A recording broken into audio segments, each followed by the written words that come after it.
You're listening to The Roots, a podcast from Minnesota AMA District 23 ARMCA. I'm your host, Jackie Reese. Let's dive deeper into what makes our district so great.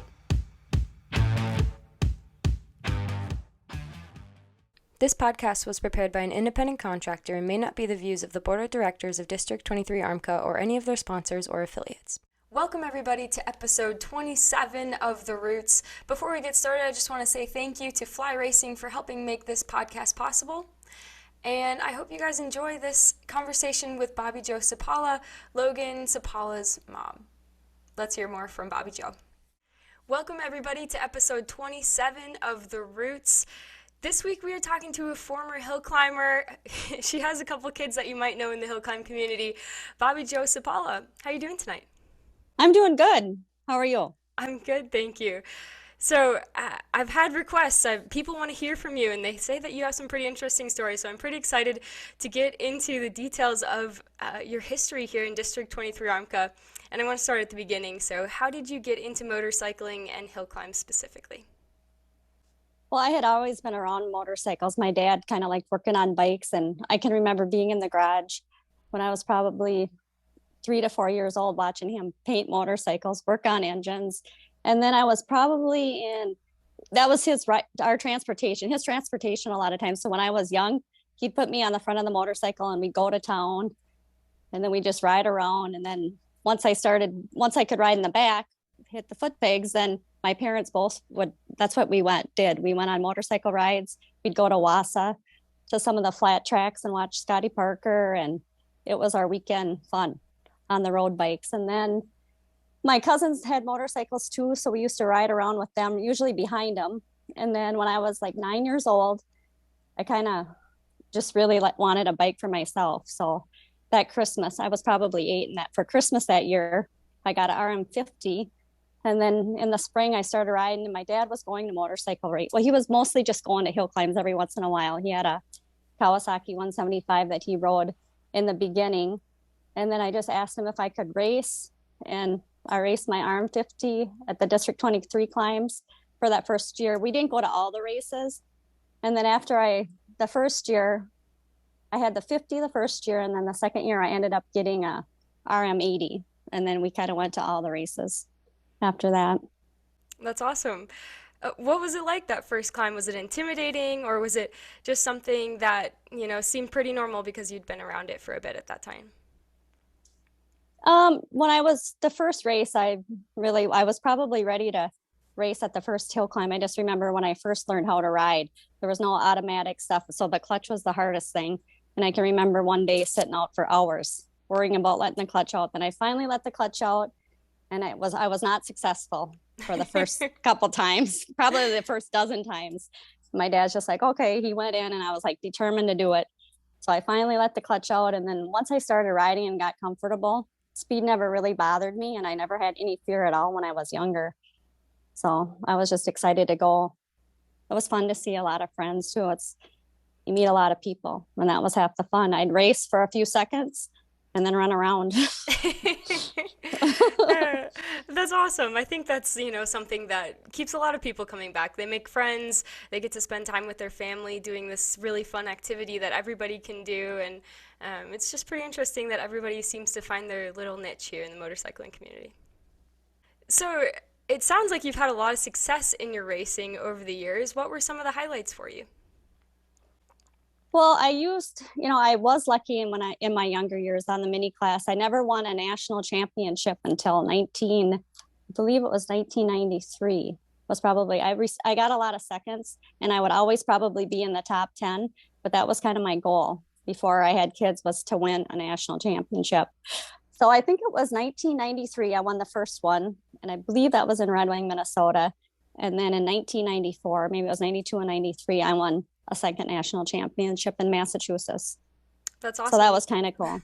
Then my youngest son, Luke, it was the 125. Okay. Yeah. And then my youngest son, Luke, I think in 2003, must have been, he won the nationals in the mini class there quite a few years later. So that was kind of neat too. Oh, yeah, that's awesome to have it come full circle for you. Yeah. Were you at that time, this is, quite a while ago, were there other girls competing in hill climb, or were you one of the few or maybe the only at that time? There was not a women's class. So in District 23, I was the only female. And then when we would go to the nationals, there would be a couple other. Lori Schreiner, she rode in the 200 class. And then there was Strength that rode in the 200 class too. But there was no women's class. So it was racing against the boys. And then when I got older and being in the 125 class, I started to be, 20 years old. And then I was still racing against younger kids. So I didn't want to go above a 125. When my husband, like, he started racing, and then we were going to some semi-pros in Iowa, and then you had to have like at least a 400cc bike. And I rode a 465 a couple times, and the first 2 times were good, and then the third time I rode it, I didn't let off the gas and was laying on the hill, so I didn't ride it anymore. What was it like to, be the girl with the guys? Was it just like something normal for you? You're just one of the racers, or was it, you felt that you had more of a point to prove because you were the girl? I don't think I felt like I did not feel like I had a point to prove. I guess I didn't really think of myself as being any different. Mm-hmm. It was somewhat a little bit harder. Like once I got into junior high, middle school, it was like I wasn't really sure if I wanted everybody to know that I was a racer and that I liked motorcycles, which is kind of crazy now because it's much more positive. And it may not have been a negative thing at that time, but I just kind of felt like it was my thing. And at the races, it was great. But just at home, it was, in school, a lot of people didn't know until I was probably 7th grade. And I ended up being on Incredible Kids, PM Magazine. So Incredible Kids was on Saturday mornings, and then PM Magazine was during the week. But there was one of the producers, her dad was at one of our motorcycle races and was just like so impressed. So next thing we know, we have them calling and want us to be on Incredible Kids. So that was fun, but a little different. And that year I had a YZ100, and I think I had won every single race except for the day they came to film. And the day they came to film, it wasn't good. It was at the Bay City Hillclimb, and I did not make it over the hill. Then they came out to the house, so that was fun too. But it was still, we didn't ride a lot. I mean, most of my riding was like in the road ditches. Mm-hmm. And spring and fall, we'd be able to ride because the farmer would let us ride in his field. And there were some hills that we would climb, but it was different back then. It's like, it wasn't a thing to ride every single day. You raced, then you washed your bike, did a couple hole shots, and that was about it. Mm-hmm. Yeah, what a bummer. The pressure, I guess, got to you on that one day. That it did. So we were talking a little bit before. What were some of the advantages of being a girl and being a little bit smaller on the motorcycle? Some of those advantages that you saw in your racing? I feel like I had a better balance, and being light helped me. And I always could go pretty straight. I mean, back then, if you could keep, hit all the ruts and keep the gas on, it was an advantage. My dad did some work to my bikes too, so having a strong motor was good. Mm-hmm. And my hole shots were probably some of the best against all the competition. That's awesome. So. Yeah, that's amazing.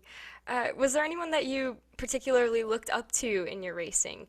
Maybe another rider or someone else that was pretty influential in your racing career? Well, it's kind of funny because Mike Bronk, he sponsors Logan and helps Logan a lot. And when I was younger, he was always a little bit older than me and in the other classes, but I always loved his bikes, and he was always one of the best riders. So, and then we become friends later on in life. But when you're young and you just like, of course, the fastest riders, the nicest bikes, you're always looking up to them.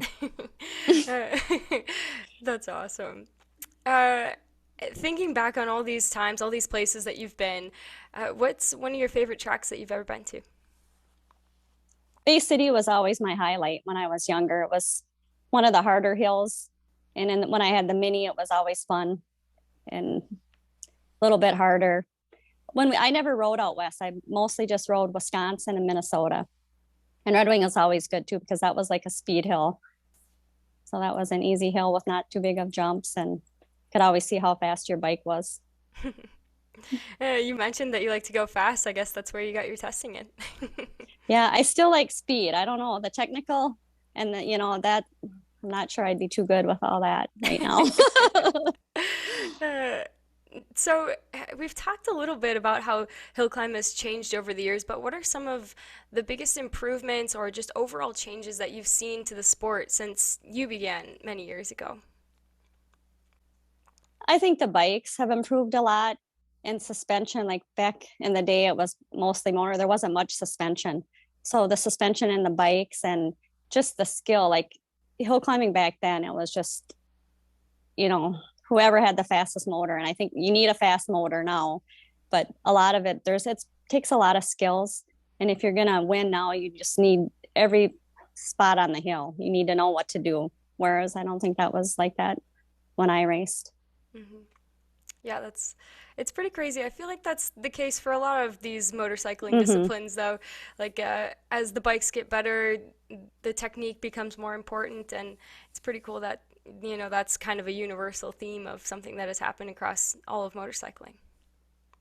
So at what point here were you like, all right, time to hang up the boots, done racing full time? Well, I knew before I had kids that I wanted to win a championship, because I figured that after I had a child, the competitiveness and all that would leave. And unfortunately, it didn't leave once I had children.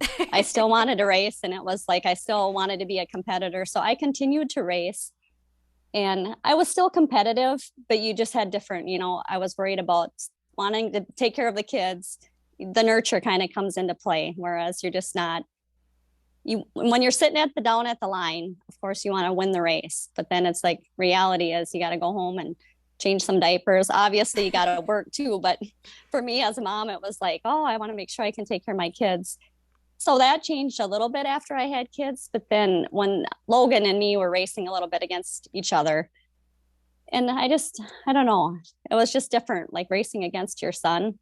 And back then he was a good racer, but he did not really have the speed. He had all the skills, and the technical skills were good, but he wasn't as fast. So then I just was like, you know what?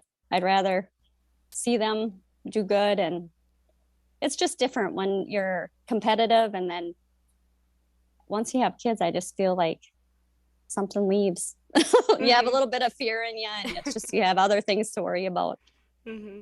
Was And that now looking back, I kind of would like to start riding now again, just in the woods, but I don't know if I have like the skills. I got to get a little bike. uh, did you think that that was a difficult decision, or was it something that came pretty naturally as you evolved as a person as with children? I was ready to give it up when I gave it up.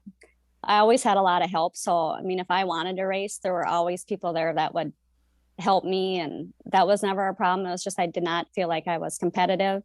And, when you get that feeling of like worrying about where to go, I mean, there's good butterflies and there's not so good butterflies. And that kind of is what happened too, is like you just have all these other thoughts in your mind when you're supposed to be letting the clutch out and going up the hill. It's like, oh, what about this? What about that? And it's like, okay, these are not good feelings. Hmm. Looking back on everything that you've done, being the only girl at one point, did you realize that you were special? Did you realize that this was a very unique story in the grand scheme of motorcycling, or was it just your life? Was it just racing? It was just racing. I did it mostly for fun, and I felt fortunate to be able to go to the races because it took a lot for my dad to get us to the race. And it was just such a part of my life that, you'd go to school all week, and I just could not wait to get to the race, to be competitive, but also to just be with my friends. And, when you're young, it's like all the guys that you've raced against. Yeah, we all talked about like going to the same college together, and then things kind of, you change, and none of us ended up going to the same college together. But then, some of them still race. So it's kind of fun Hmm. to see them race. And then some of the guys, they have kids. Some of the older people that I watch and looked up to, their kids, like Gary Waddell was Harold Waddell's dad. He wasn't always a rider when I raced. I mean, I was quite a bit younger, but he raced, and then Harold raced, and now Logan and Harold race. So it's just kind of a continuous thing. Hmm. It's kind of neat. Yeah, absolutely. We've kind of talked about your kids quite a bit, um, but what was the decision like to get them involved in motorcycling and hill climb? Was it just like, yep, we're gonna do that and they're gonna love it, or what was it like? Well, once I decided to have kids, I was kind of like, I can remember being pregnant and just hoping that they were going to like motorcycles.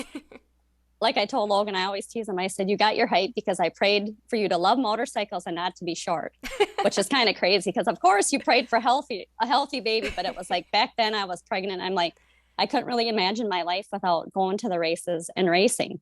So, I mean, I did want them to race. So then had the kids and Logan, his first birthday, we had a party at our house. So that was a Saturday. And then Sunday, everybody got in the truck and we went to, I believe it was South Dakota, to a motorcycle race. So that was just like life. Loaded him up. I never wanted to leave him. So loaded him up.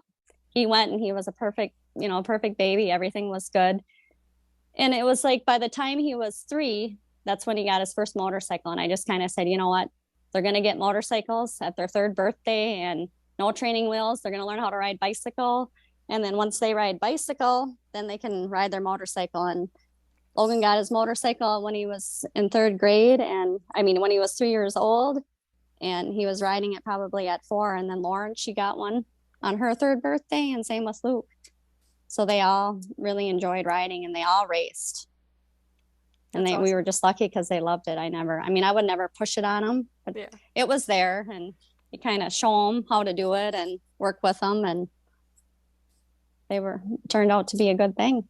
Yeah, that's awesome. So you'd mentioned that you and Logan were racing together, and he has mentioned to me that you actually have beat him before. It seems to be true. How was the car ride home after you beat Logan? He was pretty happy. He did Really? not care. He was pretty happy. And now it's kind of a funny thing because some of his friends like, well, yeah, I beat them too. So yeah, it was a good thing. He didn't mind it, That's and awesome. but I don't know if it really bothered him or not. I don't think it did. He was pretty happy. Yeah. No, they were just glad that I was out there riding and racing. Yeah, for sure. It's pretty awesome to say, you got beat by your mom. Like, not many people can say that. No, that's true. Definitely. So now you're a mom, your kids have had successful racing careers. Has being a mom and a former racer shaped your perspective of their racing differently than maybe if you weren't a racer yourself?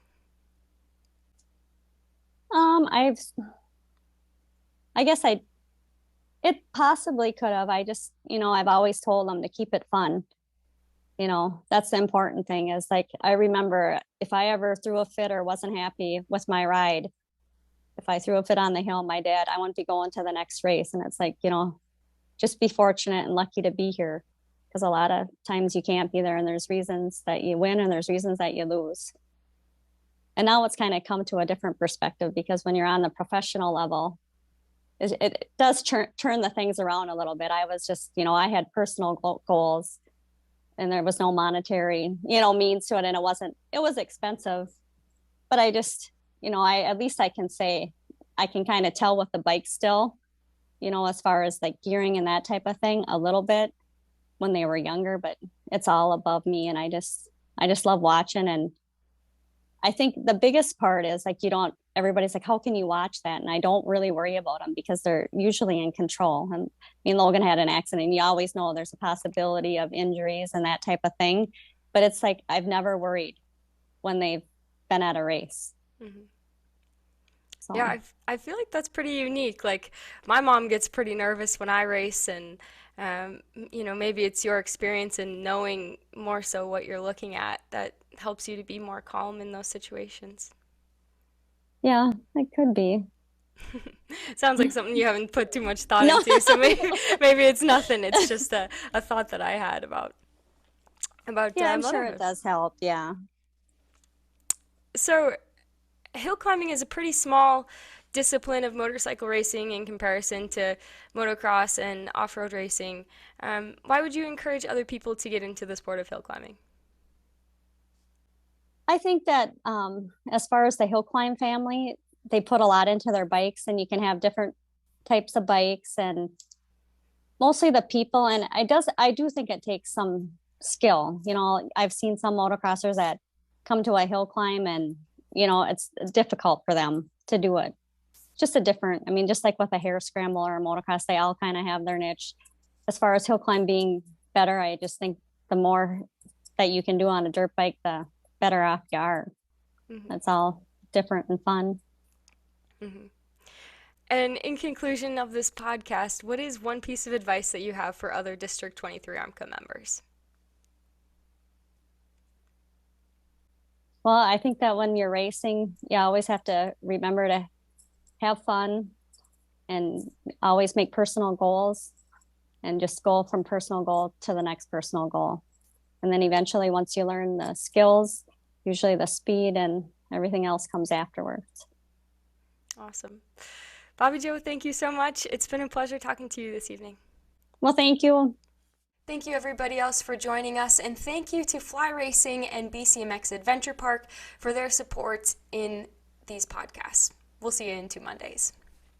Thanks for joining us. Catch us every other Monday wherever you get your podcasts, as well as on our YouTube page.